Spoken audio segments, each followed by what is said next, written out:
Welcome, everyone, and welcome to the fifth installment in the Disabilities Diversity Book Club. This event is brought to you by the Docs With Disabilities Initiative in partnership with AHEAD. The initiative uses research, education, and sharing of stories to drive change in healthcare education with an overall aim to build more inclusive educational environments for trainees with disabilities and increase representation of disabled providers in the healthcare workforce. The goal of the Disabilities Diversity Book Club is to introduce varied perspectives and encourage empathy for all stakeholders in a health science setting. Together, we will work through multiple cases, empowering DRPs with varied perspectives and resources that boost your confidence to work through complex situations. Today's session will be recorded. At the end of the case debrief, there will be time for Q&A, at which point we will end the recording to encourage further discussion. We encourage you to participate as we are all here to learn from one another. Welcome, everyone. Awesome. So getting started. So today we are reviewing the fifth chapter in the Disabilities Diversity book, specifically the Student with a Chronic Health Condition chapter, written by Nicole L. Taylor and Charlotte H. O'Connor. Today's moderators, I'm Grace Clifford. I am the Director for Disability Services at the David Geffen School of Medicine, and then I'll have my counterpart Aggie introduce herself. Hi, everyone. I'm Aggie McRain. I'm the Associate Director for Accessible NU at Northwestern University, but specifically for Chicago campus professional degree programs. Awesome. We want to take a moment to thank all the contributing authors to this book, because if it wasn't for them, we wouldn't be able to be here today. We really thank them for their work, their time, and their commitment, especially Leslie Neal Boylan and Lisa M. Meeks for their time in editing and pulling this book together. Just some quick reminders for today. This space is for learning and connecting. No one has all the answers, not even Aggie or myself, certainly not Aggie or myself. Questions are welcome at all levels. So, feel free to participate, however you feel comfortable. Remember to be mindful of your contribution time to ensure opportunities for others to share and connect. This isn't a space for individual or group consultation regarding kind of current student situations at your school, although there'll be a brief kind of open Q&A at the end, hopefully, where we can talk more broadly about issues. And we're just asking everyone to remember to navigate this space with humility and respect. So for today, to engage in the discussion, there'll be two ways to do that. One, you can use the Q&A feature, and we ask that you use that instead of the chat feature, because it allows us to keep track of, what questions we've gotten to and what ones we haven't yet. If you don't want to use that, or you want to speak, just raise your hand, and then I'll be able to unmute you and lower your hand, and you'll be able to speak for yourself. In terms of the flow for today, to give you an idea of how things will go, we'll start with the key points of the case history, just to review real quick, give you a refresher, especially if it's been a minute since you've reviewed this particular case. Then we're going to go over the perspectives of the student, the medical school, as well as the disability resource provider. And then there's some guided questions we'll go through to actually work through the case with you, which is focusing on, if this was your student, how would you support the student? How would you work through these? What would your suggestions be? And then at the end, as I said, we'll leave it open for some more open-ended questions, either about the topic of supporting students with chronic health conditions or other things that might come up. All right, I'll turn it over to Aggie to talk about the key points of the case history. So the key points of this case was our student is Hillary, and Hillary feels unable to balance both academics and self-care. She is diagnosed with Crohn's disease and experiences diarrhea, joint stiffness, pain, and fatigue. Her bouts of diarrhea recur in the clinical year. During the IM clerkship, she makes frequent exits to the restroom, and she carries a tote bag with a change of clothes just in case. The student rejects counselor advice to register with the Office of Disability Services and feels that disability may negatively impact her future opportunities. And additional points, the faculty mistakes her fatigue and absences to be a professional concern and shares this at a clinical competency committee meeting. The counselor also meets privately with students to explain that non-disclosure of her disability may result in the filing of a professionalism concern. So a student agrees to register with the university's Office of Disability Services. So from the perspective of the student, there's the pressure to be on time and present, even when she's not feeling well. There's no ability to establish a reliable or predictable personal wellness routine during demanding clerkships. She has pain and feeling unwell, which affect her ability to perform at the level of which she is capable. And she has some fear disclosing her disability may impact her future opportunities. And she has the fear of it being disclosed when she applies to residency.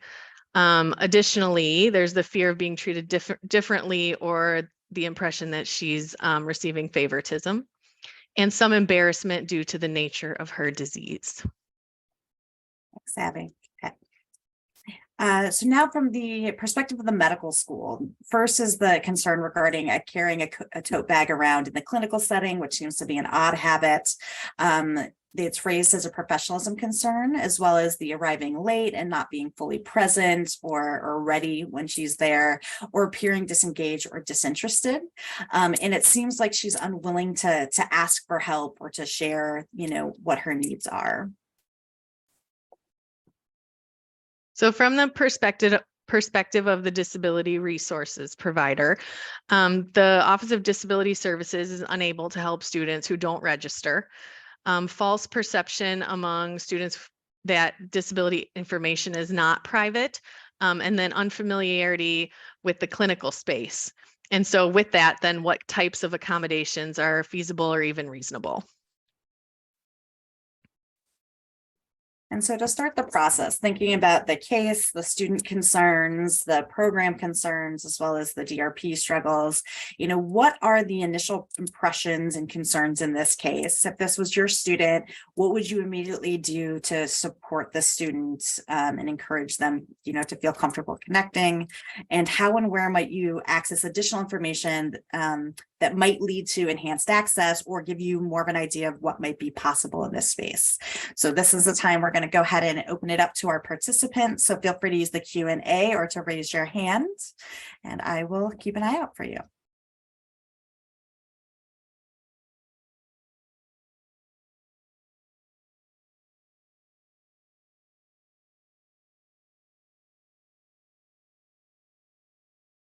Going through the attendees, I see some of the individuals from the recent DRP Academy. Welcome.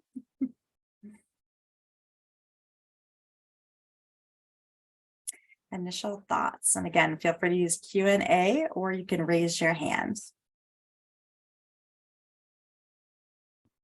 So in the chat, Jackie has said it's important to validate students' concerns. Yep, very true.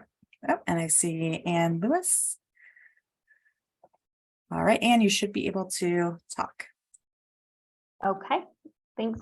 So in terms of my initial impressions, kind of along with what Jackie said, just talking with the students, sort of validating their concerns, but also really talking about the aspects of privacy, confidentiality, and like what steps the student has control over, and the amount of participation they have in the process, just to ease some of that anxiety about either feeling like they're getting special treatment or just that certain people are going to know about their condition and need for accommodations.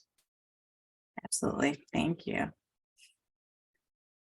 Yeah, because that was the one thing that, struck me in this this case is that the student clearly wasn't, or the students in general don't seem like they're aware of how much information is shared, what information is shared, and how that exchange occurs.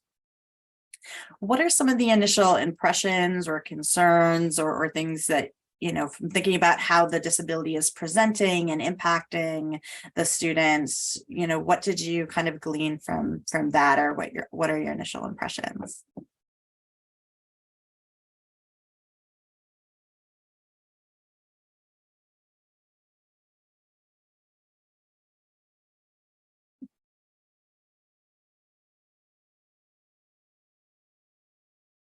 Yep, I see another hand raised.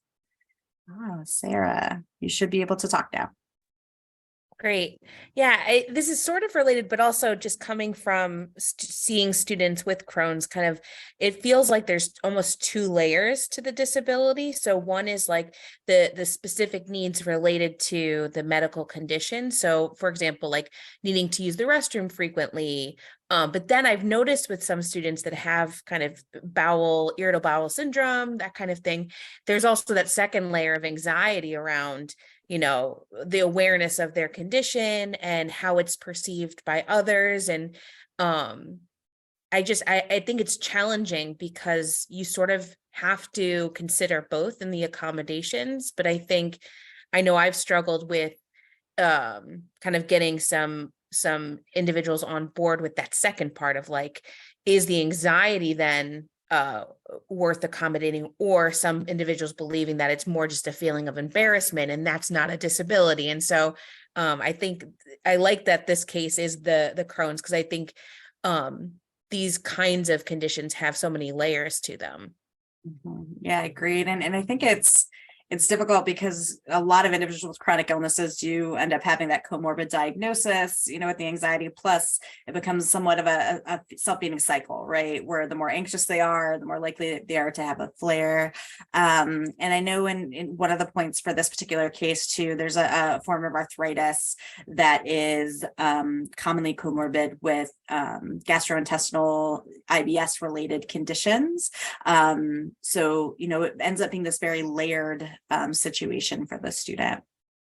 So, all right. Anything else, Aggie, you want to add before we move on to the next slide?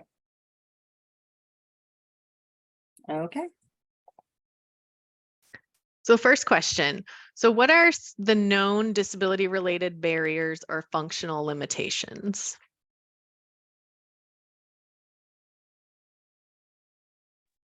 I know Sarah started and touched on some of them that were coming up related to the Crohn's and needing to use the restroom.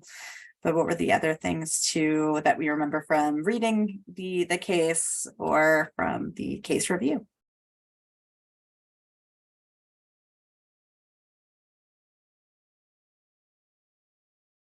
All right, we have a hand up and you should be able to talk now. Okay.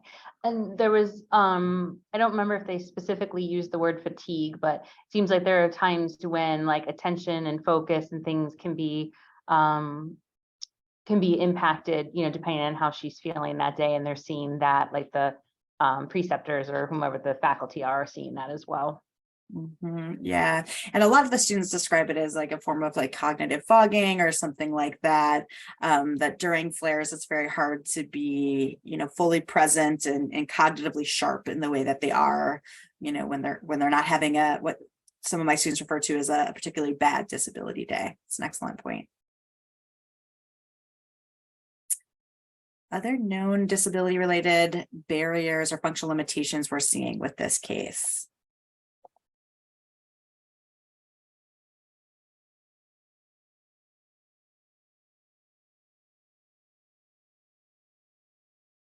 We have a quiet group today. Aggie, what were some things that you noticed when you were reading the chapter? So one thing that came up for me is the unpredictability of these things. And then like for Hillary, the inability really to be proactive. So like, cause there's no time, right? So she's not able to work out and meal prep and maintain a regular sleep schedule to kind of work on some preventative measures. That was one thing that stood out to me. Yep, and I see there might be something in the chat, Aggie. Oh, there it is. Another from Jackie. My immediate thought was a concern with a lack of routine and inability to establish a possible routine. Yeah. Well, especially with, you know, we know that's very true in any clinical, you know, kind of type program is, you know, the schedule is, you know, can shift from rotation to rotation. There's a lot going on. So if the student has a pretty great disability management kind of flow and routine going, it can kind of throw them for a loop. Awesome. All right, well, let's move on to question 2. So in question 2, it's another two-parter. So what are the need to knows for the clinical portion of the program? So thinking about some of the barriers that we were just talking about, what are the things that if we're going to try to develop some accommodations, what do we need to know about the clinical requirements, and how might that differ from rotation to rotation?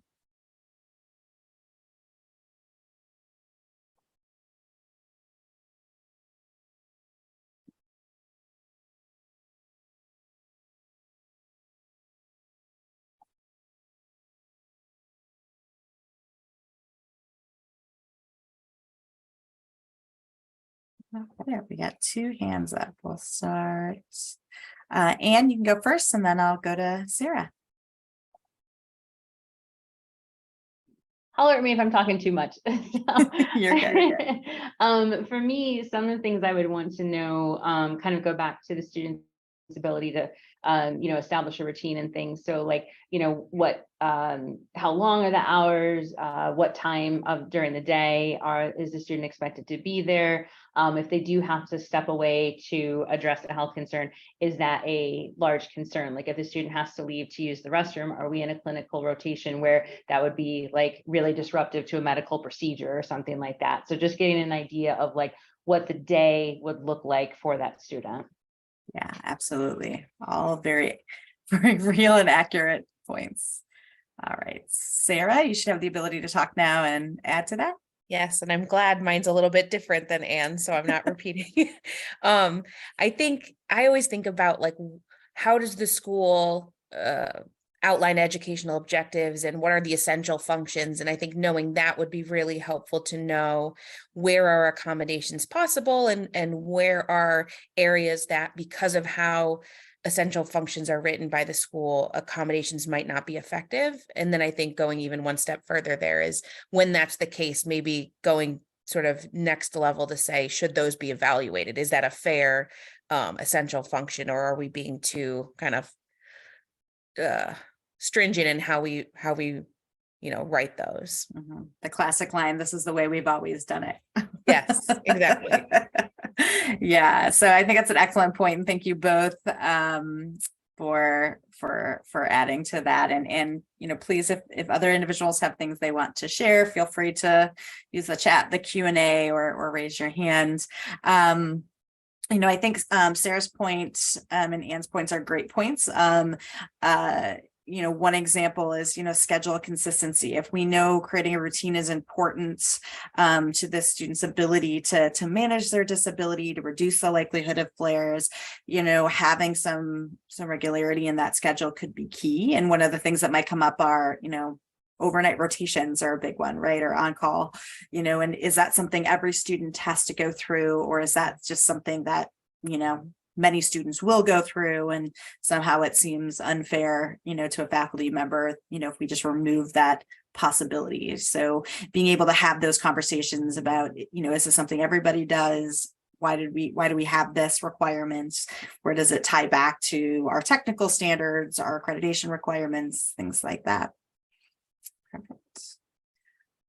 Other comments or other need to knows, other things you would consider, when trying to support the student and to develop an accommodation plan for them. Oh, I see Jackie's hand. Jackie? Can you hear me okay? We can, yeah. Woohoo. One thing too, depending on their diagnosis and their treatment plan, is if they have any appointments and how those appointments would be dealt with. So if they have to, if placement would need to be local, depending on their location of the doctor's visits, and things like that would be important as well. Would be one immediate thought. Yeah, I get that. Again, an excellent point.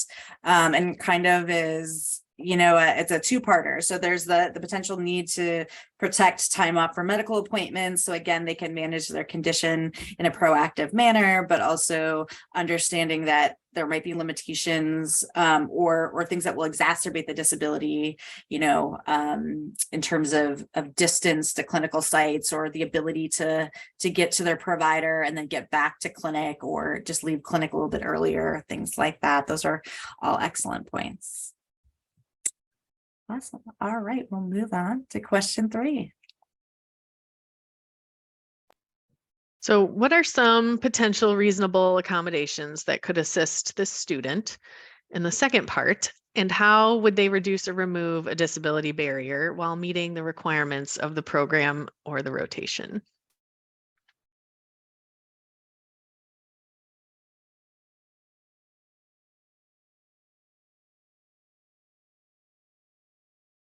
And I was just thinking, Egg, if you want to throw those questions in the chat, I can go back to, some of the key points of the history, which might help participants think of some accommodations from this perspective as well.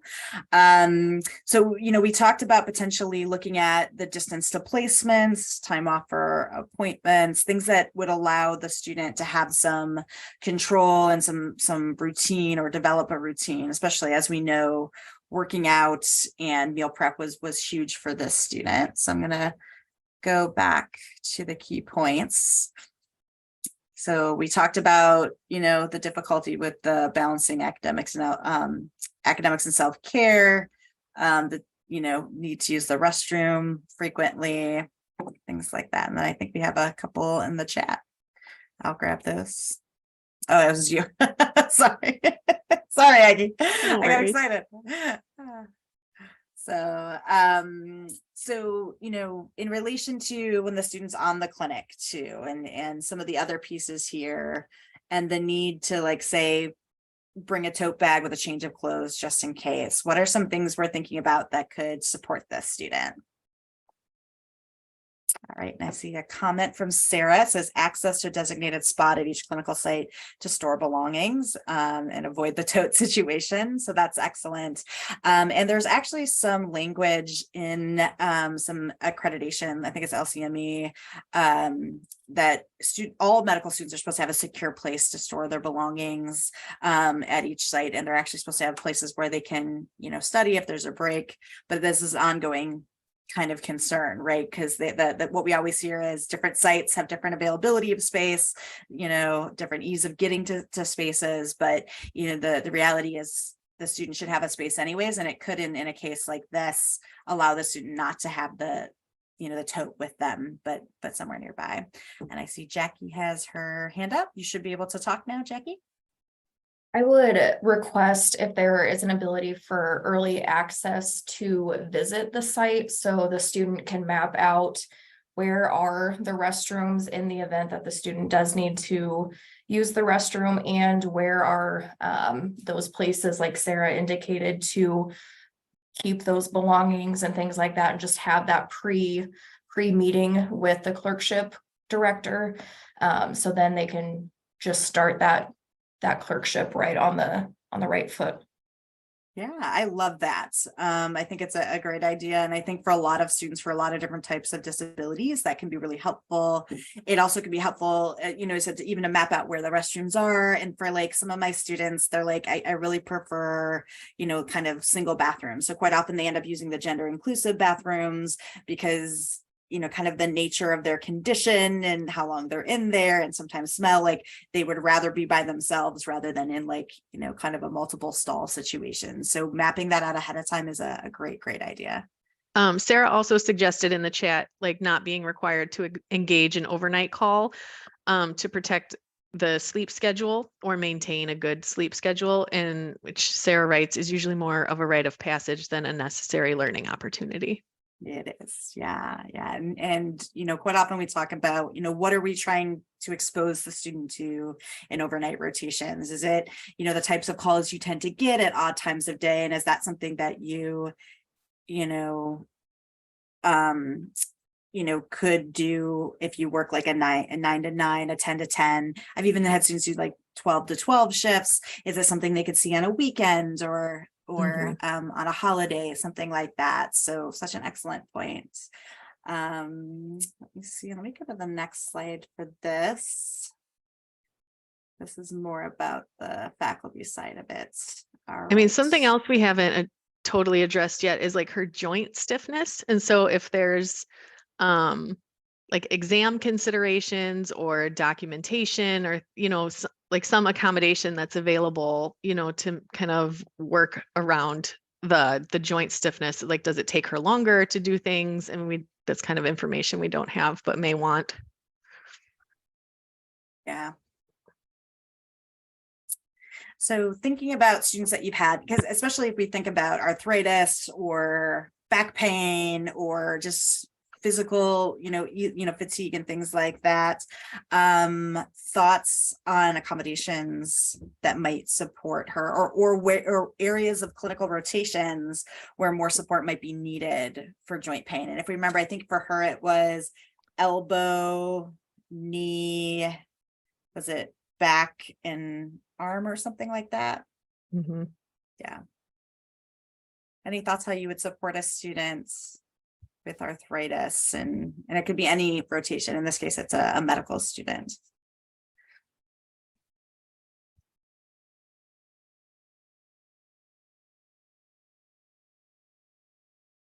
And we have such quiet people today. So just to add in, sometimes when I've worked with students around this, we've looked at where this comes up, and it can come up in rounding. So depending on the size of the hospital, where the student's placed, sometimes more walking can be required. Sorry, Grace. I saw, go ahead. In the chat, Mariana says ability to take breaks or have a foldable stool to sit on. Yes, absolutely. And Mm-hmm. and I think breaks are one, they're important. They're one of the ones that, in terms of clinical accommodations, there's quite a few conditions that I talk to students about that as a potential accommodation. Some students will get nervous about like how to utilize them. And so we do have to work with them on the self-advocacy piece, because someone's not necessarily going to stop and say, hey, take your break right now. Right. Especially like in a surgery rotation, when they're kind of preoccupied, but that little break can allow them to kind of not burn out, and over the course of the day have more energy at the end of the day. And so in terms of language for breaks and letters, I like to always just point out, like, be as specific as you can. So is the student potentially taking 2 to 3 breaks for 5 to 10 minutes at a time over the course of the day, just, as needed, because there'll be some days where the student's feeling okay. They might use none, they might use 2 or 3 of them. So I try to be as specific as possible, and it helps, I think, communicate with individuals in the clerkship setting about, why this is reasonable and how it'll be executed. And the reality is people use the restroom during the day, right? So a 5 or 10 minute break 2 to 3 times a day isn't a big deal. In the chat, Jackie says, working with clerkship directors about clerkships, thinking of surgery specifically, are there surgical rotations that may be best for this student, a rotation where they can sit or stretch?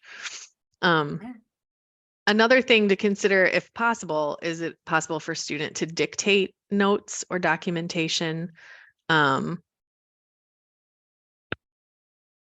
For like the charting part of it, if it is their hands, and the risks quite often are involved in that type of arthritis. It starts with an E. I can't remember the exact name, but yes, like drag and dictate. And actually Dragon was initially developed with medical in mind, and so there is Dragon Medical, and that can be a great option.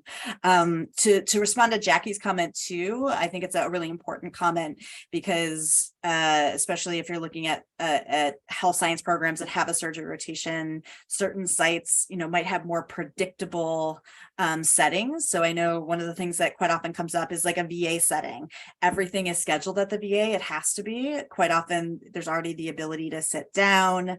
It's easier to take a break, to stretch. So maybe placing the student there could be helpful. The other thing to think about is certain, at least in medical school, certain clinical surgical rotations, because they're taking images throughout the surgery, some of the students have to wear like those leaded vests throughout the entire surgery. So like ortho is a great example. So my students that have pain and fatigue or any kind of arthritis-based conditions, wearing those leaded vests for an extended period of time is more likely to cause them to really kind of burn out over the course of the day, and they have to take more breaks. So if it's an area of interest for them and they want to try it out, we just make sure to have a little bit more there to support them. But that can be something to think about as well. We at Northwestern, I had a student who, like, she requested the robotics surgery service because it was like everyone sitting watching on a screen, the robotics surgery. So that was perfect for her because she couldn't stand for long periods.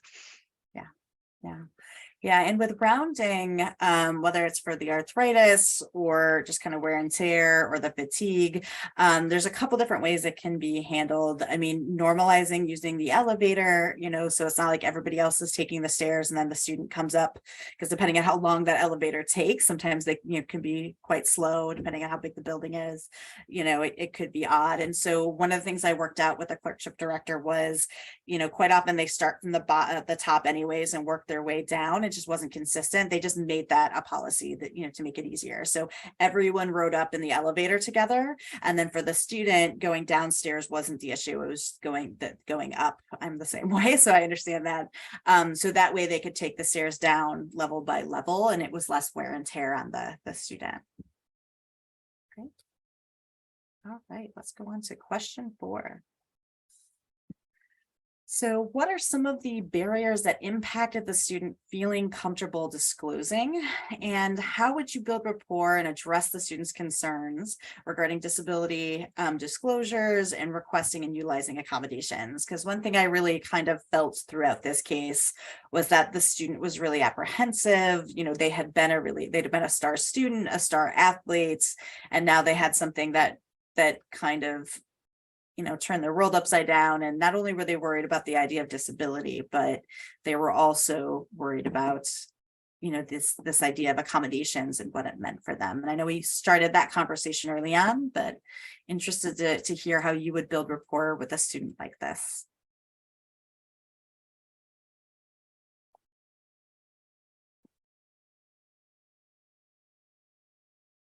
All right, I see a hand up. All right, Sarah, you should be able to talk. Thanks. I started typing and then I realized it was probably more than would be helpful to type. I know one of the things, it's sort of a double-edged sword, but I with students, when it's a medical disability or condition, I like to kind of work with them in exploring the fact that they're working with physicians who know these conditions well and know the significant impact. And so in some ways, I think that can alleviate once they understand that portion. But I think at the same time, of course, it's still like the culture and everything can be such that they don't want to be sort of categorized in a certain way. But I do think, medical conditions have a little bit of a benefit in that way as compared to like a psychological disability, because there's sort of this objective evidence that physicians are well versed in. Yeah, I think that's an excellent point. And I think it's the hard part. Any individuals with disabilities in the health sciences field is this idea of you're the one making individuals well, so I need to present as well, like otherwise I become the patient. But I think that's an interesting point, that the nature of this condition in some ways feels easier to navigate than some of the other ones. And in the chat, Kruti says barriers, worried that the student's future might be affected. Yeah, and I think this is probably a common one that we all hear. And it's interesting on the, my website, it always says like the order, like fill out the application, submit documentation guidelines, then schedule with Grace. But I have a calendar link, and so they can schedule with me anytime, day of night. I try to make it as easy as possible. And 9 times out of 10, they're meeting with me first because they want to know, where's this information kept? What does it mean? What's actually possible? Like they always want to know what the gain is before they actually put stuff to paper. Then, who else is going to know that? Like that's always question number 2. It's always, can you do something for me? And 2, is this going to impact match? Will my deans know? Will how many of the clinical faculty will know, and what will they know? It may also be important to share that this is not uncommon, that, you're not the first, you're not going to be the last. So, and that the faculty, you're here to work with support the faculty, supports the student. And I think that can sometimes be valuable as well. Mhm. Other approaches or things you would do to build rapport for the students, or other barriers you'd acknowledge, so that you could dismantle the barrier or at least reduce it.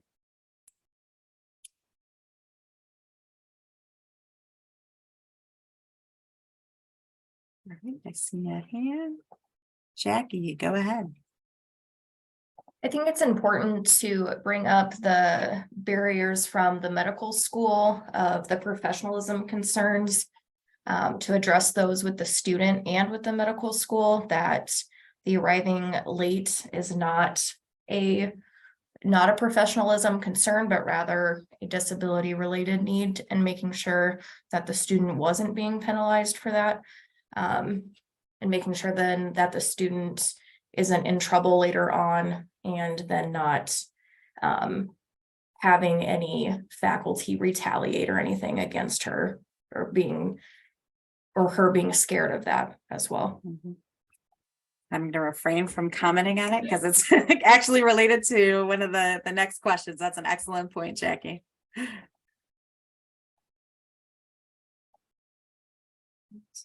Other thoughts or other ways you build rapport with students? And it doesn't have to be, exactly the same situation as this student, but, I think of all those students that we see after, the first round of exams, or, if you're an undergraduate institution, or following a tough midterm, or, the Hail Marys that come, right before finals, the desperation. And when you're talking to the student, usually what we're not hearing is, oh, I just found out about this disability, or, I just was diagnosed, or this just started happening. It's more desperation said, okay, I have to put, my fear and pride aside in this situation.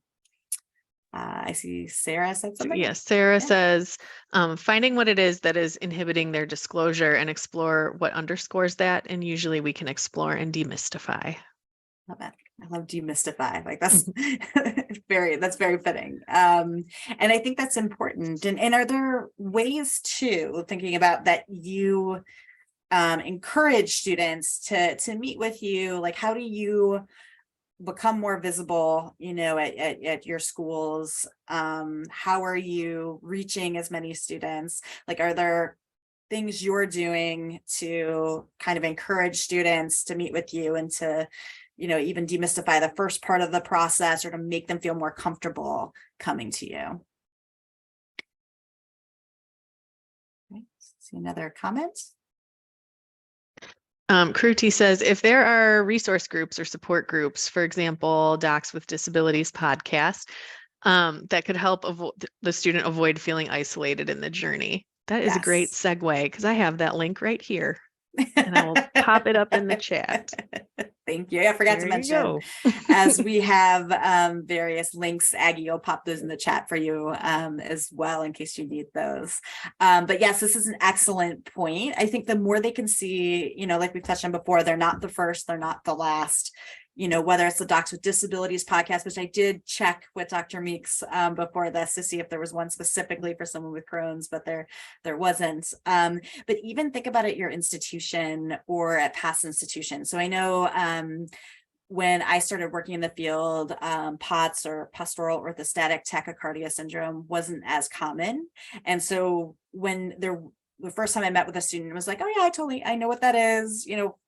We're very familiar. We have other students. They're like, oh my gosh, can I be connected? So, finding out if there are students that feel comfortable being connected to other students. If there's a student group, for instance, at the for med school, we have a disability and chronic illness group, DCI, and there's an MS DCI, which is the national version of it. So getting them connected to that can be huge. Or even better, if there's people who have gone on and graduated from your program, and you're still in touch with them, and see if they're willing to, connect and mentor. That's also an awesome opportunity. Also from the chat, Jackie says, our department presents at our new student orientations and make sure that our programs have our department links in their syllabi.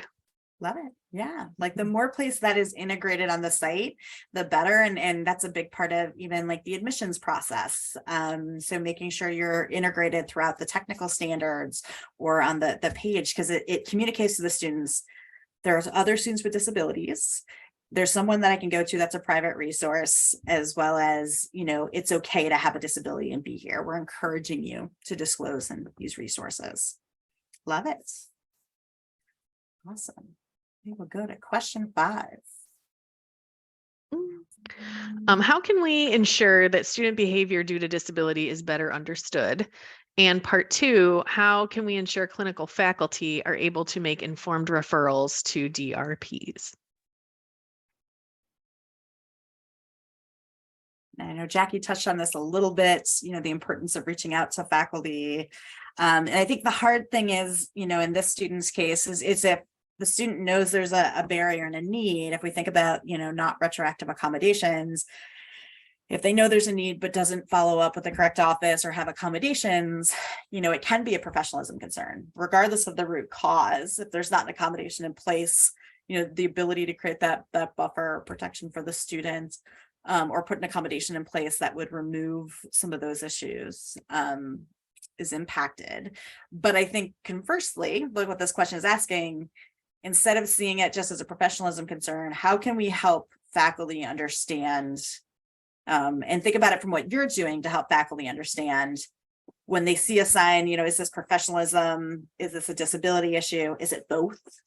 What are you doing to work with your faculty, especially if you have clinical faculty, because they might be a little less in the loop or connected to some of the programming you're doing?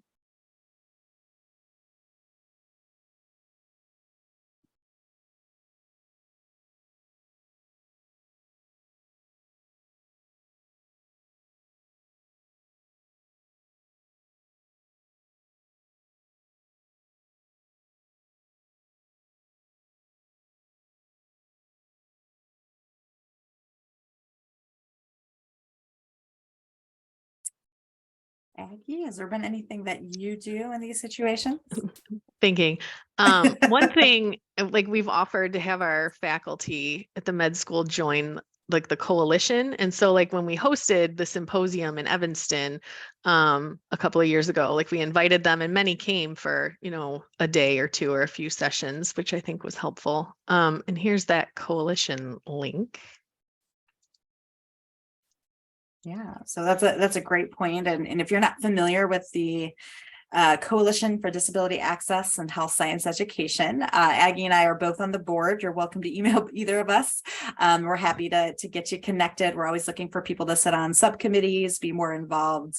But the listserv is a great place to reach out, to promote things. I know when I was over multiple programs, it could be really helpful. So if I saw something come up in like the dental realm, I could say, oh, wow, we haven't had this yet, but I very much could see this happening, knowing what our setup is like. And so being able to forward that and say, can we have a proactive conversation about this? All right. I see Anne's got her hand up. Go ahead. So one thing our university was able to do through some donation money was we actually brought in some presenters that I had met through the coalition, and we did a targeted presentation about disabilities in health science education for some of our faculty. It was actually very well attended and very well received, but it was nice because, traditionally it's kind of hard to hit everybody, but we were able to do it at a time when both our teaching faculty and the ones that are a little bit more in the clinical rotations were able to come and then ask questions to people that weren't myself, to kind of get that affirmation from somebody outside of my university that, yes, these are the laws, this is how you can work with, and promote access for students with disabilities. Yeah, I love it. Great example. And Anne and Jackie are both recent DRP Academy attendees and graduates. So I love the feedback. And I think, as you're gaining expertise in the health science, sometimes it's helpful to have somebody else come in and do your presentation, or if you see a webinar and be like, hey, I'm willing to share this, or we can all meet in our conference room. Sometimes you need them to hear that other people are saying the exact same thing you're saying, just while you're building that kind of rapport and confidence with your faculty, that the things, as I used to say. I certainly have done that with programs, has had somebody come in and be like, see, they say the same thing. That's a great point. There's also on UCSF's website, and Aggie, I don't know if I gave you those links for the faculty training series, but on UCSF's website, there's a faculty training series that you're allowed to openly share. UCSF partnered with a number of institutions and Dr. Meeks to develop those to be shared widely to improve access in health science and medicine. So, I've used those as part of a yearly training with faculty. Our school actually integrated it as part of like their kind of MOU. So each year they complete an kind of a collated group of those videos, starting with like the Disability 101 and ADA 101, confidentiality, because privacy is a big one, and then helping them understand some of the basics of clinical accommodations and things like that. So if you don't have necessarily the funding or support, that can be a really great place to start, or even doing something kind of similar to what we're doing here. So before we did a book club for the Disability as Diversity, there was the Equal Access Guidebook. One of the schools had actually reached out. It was somebody else's idea and said, we would read a chapter and then debrief with our faculty on it. And it made a lot of great connections. It was a great starting point for conversation. And if you're interested in doing that, on the Docs with Disabilities website, I believe there's still links to the old debrief sessions for that, the guided questions we use. So you certainly could do that at your institution as well. Thanks, Aggie.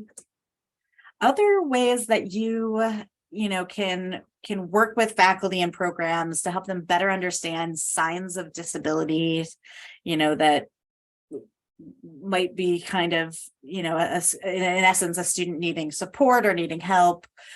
And how do you help faculty make informed referrals, especially in the health sciences, where many of them are like, I am a psychiatrist, or, I specialize in this particular type of condition, or I'm an ENT. So of course I understand the student and what they need, because they're hard of hearing. How would you work to make sure that they understand the importance of referrals, or how could you support them in simplifying the process and reinforcing the process?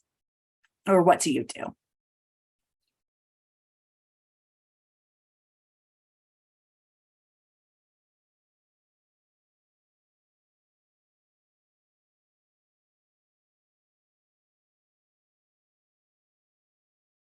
Hate to put you on the spot, Aggie. I was going to say, something that we do kind of generally at Northwestern is like, we offer ourselves as Accessible NU as like one of the many supports that's available to, to students. And so it's less about like, we stress to the faculty, like you don't have to say like, I think you have a disability, so you should go to Accessible NU. It's like, hey, there's lots of supports. Why don't you try these things? And then I also think it helps, at least for us, to have we have a specific liaison or two that we work with the medical school. And so I know, like, if I have a question, I can go to this one specific person, and then they know that they can, just send students directly to me and my colleagues. So that way, like, it's not like you're sending them to like a faceless blob, that you don't, that they may or may not get a response from. Yeah. I think the liaison point is a really, really important one. So especially if you're in the situation of being over everything, and you're serving undergrads and a number of professional programs, and a number of health science programs. I know even Aggie, you have a number of programs that you oversee, including law and a couple different health science ones.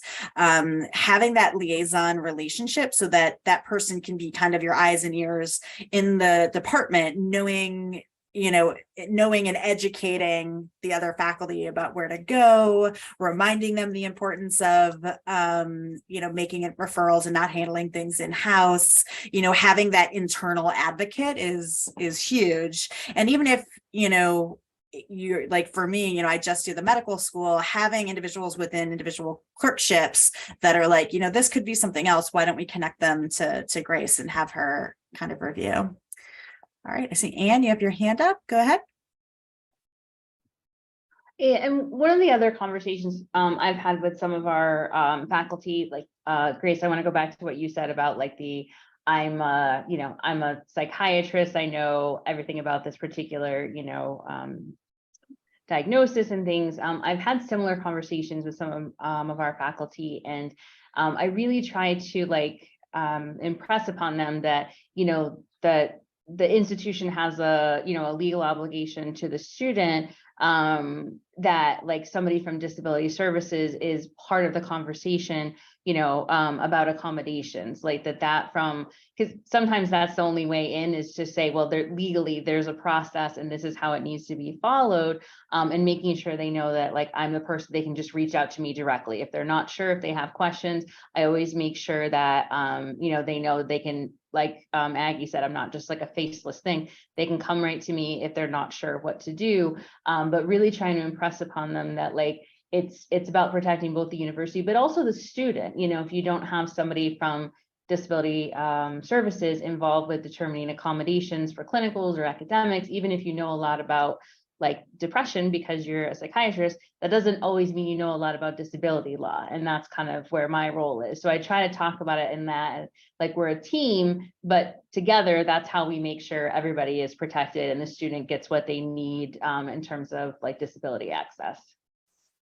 Yes, love it. And I think that's so important. I know Aggie, I've worked with law schools, and Aggie works with what now, and I used to hear that a lot. They're like, well, I'm an attorney. I'm like, and I very much respect the work that you do. My understanding is there's a reason why, disability providers usually are the ones that end up being the most aware of case law and precedent, and, why general counsel says, what's your research say? Yep, go with that. So I think it's a great point. Another thing, just kind of to piggyback off of Anne's comment, is that I find too that like the faculty like to be involved in the process. And so like if you're there to kind of reaffirm that like I'm here to support you too, like let's work together. I think that's a better, like it's just, for me, it's an easier approach than like, hey, we're going to do this, this, and this, and I don't need your input. And I think that's also part of the interactive process of working to come up with a reasonable solution to some of these. Yeah. And one of my probably, I don't want to say favorite presentations to give, but it's a common presentation that I like to start with, is it focuses on stigmas, myths, and false assumptions. Because it's a nice way to start off with the faculty to say, like, I bet you are concerned about X, Y, and Z. So they can see I'm thinking about the things that they're thinking about, and I'm addressing, yes, I can see why you would think that. Here's like why we're doing what we're doing from a legal perspective, from a disabilities diversity perspective, also like the student-centered doing the right thing perspective and the spirit of the law rather than the letter of the law. That presentation usually helps faculty understand what we're doing. But I also stress, as Aggie and Anne said, I'm here as much for them as I am for the student. There's this misconception that DRPs are student advocates. And I always say, I'm an advocate for the equity process. That was from a former supervisor of mine, Susan Sampson. And I always love that. I'm an advocate for the equity process, meaning sometimes I'm going to be, kind of advocating for the institution, protecting the academic rigor and the integrity of our programs. But sometimes I'm also saying, well, we have to create access. Like we don't have equal access for a student with, X, Y, or Z, factors. And so when they can understand that, I think it helps them feel more trusting and understand kind of what my role is. And I'm very big on call me anytime, email me anytime. Some of the faculty even have my personal number because I respect their boundaries, they respect mine. But I even say, like, if you're worried about sending an email, please call me first. Before you put anything in writing, I'll help you, draft the email, go through it. And when we're discussing, like, we've been in situations where from a professionalism perspective, we've had to look at kind of removing students from the curriculum. I said, I'm not here just to make sure you, no matter what, keep the student in the curriculum. I am going to be the kind of devil's advocate, asking you to think about those other things we could do. Have we explored these options?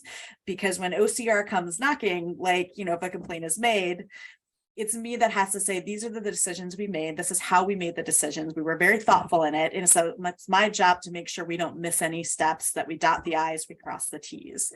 And that helps faculty kind of feel a little more relaxed and sees that I'm there to protect them as much as the institution, while stressing, like, I'm never going to do something for fear of litigation, because the reality of our job is we're going to get that OCR complaint at some point, whether or not it's reasonable or not. We're going to get, lawsuits, whether or not it's reasonable or not. It's more about, is this equitable? Are we doing the right thing? And when they hear that, I think it really opens those lines of communication. So some things I do even for clinical faculty, because I'm like, I know your time is so precious. I'll create referral template emails that I send over that they can just pull from, their email box that has all the links to my department. It has my calendar link. It has the application link. It has some quick FAQs about where the information goes, where it doesn't go. So it's a quick process. Anything I can do to take work off of their plate or make things simpler, I try to do that. That's always my goal, is to relieve pinch points. And a lot of my advocacy comes around, saying if we add this or do this, in the department, we're making it easier on faculty so they can do the right thing and do what they're here to do, which is teach. Okay, let's move along.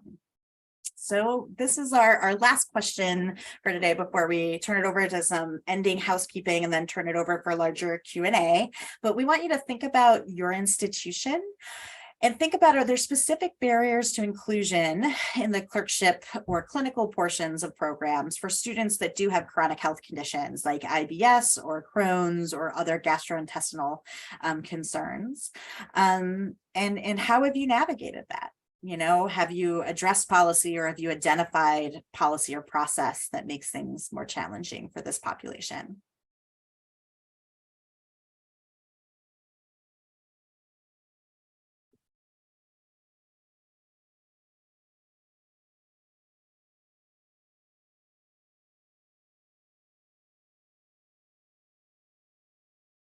This could also be an opportunity for you, if you had a similar student, to talk about kind of how you went through the process and things that were kind of hiccups or barriers along the way and how you overcame them.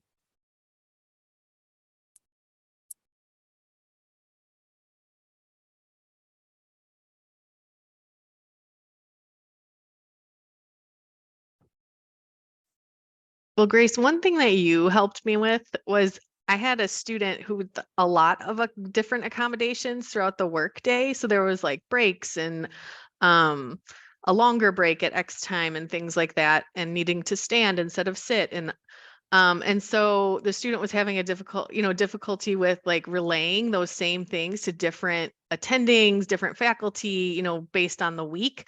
And so what I did was like create a shareable accommodation letter that can go to those attendings. And so when I send it to the liaison or the clerkship director, I say, you can share this with any attending that this student is going to work with. So that way the student doesn't continually have to repeat him or herself throughout the clerkship. So that was really a useful tip. So thank you, Grace. For a minute, I'm like, what did I do?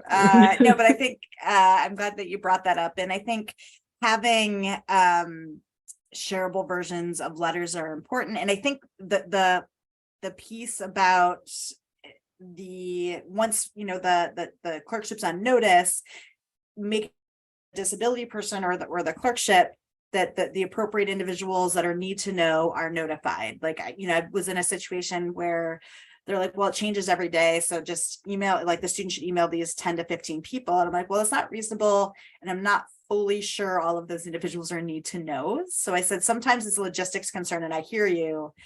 There is a way to drill that down a little bit more. So let's work together to do that, especially in some of these situations in clinics where residents might be the ones taking the lead and they feel very overwhelmed. They have a lot going on. They might not have a ton of support, but depending on what's going on. So it's important to have those conversations with like your clerkship directors and maybe the specific site directors about how that information is communicated and who can assist with that. And the reason I sometimes do have two different letters, like sometimes it's just a shareable letter full stop, because all the accommodations are applicable to anyone they're going to be interacting with in the clinic. But sometimes there's maybe things on the letter that are relevant to the coordinator or the clerkship site director regarding scheduling, like, they need a day off before the shelf exam, they might need time off for medical appointments, things like that. That isn't something that that all the residents or fellows they work with need to know necessarily. But the other pieces they do. So I might have those a second version of the letter where those accommodations are removed, and it's just the ones that are pertinent. Other experiences, things to share. We have, I think, still another 29 minutes.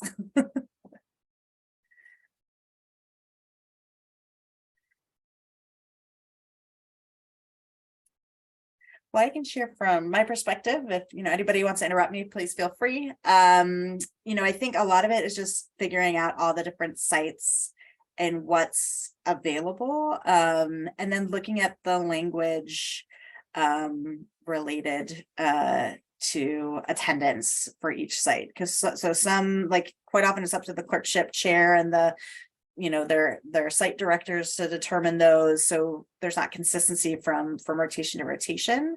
Like for some rotations, or like if you're out more than a day or two, you can do these makeup assignments like for 1 or 2 absences, but if it's beyond that, you have to make up clinical days. Some it's nope, you have to make up all clinical days. So sometimes some of that inconsistency among rotations was hard to kind of pin down. The other thing I was seeing was some of the rules and kind of allowances that were developed because of COVID, which is an important thing to think about. So, if a student tests positive for COVID, they obviously want to be in a situation where they're not encouraging the student basically to just go ahead and go to clinic, because they don't want to have to make up the time or delay. So there was a rule about, depending on, how long it took you to kind of be cleared to return, there'd be things you could do remotely while you were quarantining. And a student brought this to my attention because a friend of theirs had COVID, and they're like, shouldn't something similar be available to somebody with a chronic illness? And the answer is yes. Like, if we're saying it's not a fundamental alteration for someone who has COVID, which is a temporary condition, but it's debilitating in the thing and contagious. If we're saying that is equitable for that person with COVID, then we have to offer the same thing to a student with a chronic health condition as well. And so when we talked about that, the institution was like, we don't want to be, in the program was like, we don't want to be the person that removes something like that. We genuinely don't think it's educationally equivalent. We do feel like it does a disservice to the student. But in the height of COVID, we weren't sure what to do, and that's what everybody was doing. And I think we all reacted a lot in COVID because that's what we had to do. We had to scramble, but we then had to think about the long-term implications and how long do those things stay in place. And so I said, whether it's COVID or chronic illness, we just have to be consistent in how we're doing it. And so they actually developed a different consistent process that would be equitable for both, and also, be something that would not impact the student or the integrity of the program. So some of those things can be helpful to look at when you're getting pushback about these chronic health conditions is, what do we do if a student, has a death in the family, or, has an acute emergency of some sort? Do we always make them step out of it completely? Are they allowed to make these days up? Like, think about it from other populations that might have some of the same kind of needs when it comes to attendance or makeups. Any other comments before we go over some of the outgoing housekeeping, and then we open it up to just overall Q&A? All right. So just want to remind individuals that there is a book club website. So if you want to RSVP for the next session, which is case 6, a student with cancer, which will be facilitated by Suzanne Hawks and Lisa Meeks. That'll be on April 6th. And if you're in the Eastern time zone, 3:30 to 5 o'clock. There you'll see all the rest of the sessions, how to register, discussion questions, as well as facilitator names. If you're interested in purchasing the book, we do have a link to the Springer website where you can pick that up. But I know Dr. Meeks also encourages you to check out your university library to see if you can, get a loaner copy at no cost to you. She's always happy when we can save DRPs time and money. In terms of references and resources, we like to share the AAMC has a number, actually that is I think on the coalition website, but there's some AAMC webinars that are helpful. There's the UCSF faculty training videos, which I mentioned earlier, as well as the Docs with Disabilities podcast, which somebody mentioned. And then there's also just the Docs with Disabilities Initiative website. So they have a number of groups and organizations and research initiatives, as well as that previous book club for the Equal Access Guide that I mentioned. So check that out. A shout out to the Coalition for Disability Access and Health Science Education. There's a number of free resources that are available on that website, and it's a new and improved website thanks to Jen Gossett.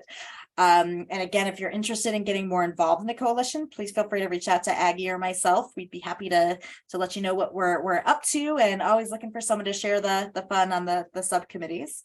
And then a huge thank you to AHEAD for partnering on these book clubs and on so many kind of wild ideas that we come up with.